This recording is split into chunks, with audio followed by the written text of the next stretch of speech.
তোর আগে তোকে কয়েকটা কথা কয়া যায়। তোরা তিনটো ভাই মিলামিশা থাকিস, কোনো নিজেদের মধ্যে বিবাদ টিবাদ করিস না। গেদা শাহিন শোন, ওই যে উল্লাপাড়ার স্টেশন রোড ওই সাইড টুকা তুই নিস। আচ্ছা আব্বা। আর গাদা সিংকু তুই শোন, ওই যে সিরাজগঞ্জ চায়নাবাদ ওই সাইটে অনেক লোকজন, লোকের লোক আরো নয়, ওখানে ব্যবসাও ভালো হয়, ওই সাইড টুকা তুই নিস বাজান। ঠিক আছে আব্বা।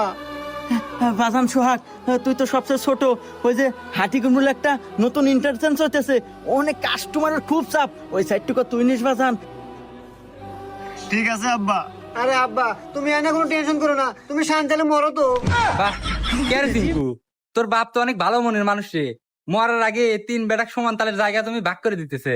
এ স্যার চুপ কর, এবি আব্বার মূর্তি কষ্ট দিতেছে, আর কিসের জায়গা তুমি ভাগ করে দিব রে? আরে এই জেলার ভিতর বিভিন্ন জায়গায় আব্বা বিক্রি হয়েছে, এই সাইড গুলো আমাকে ভাগ করে দিতেছে।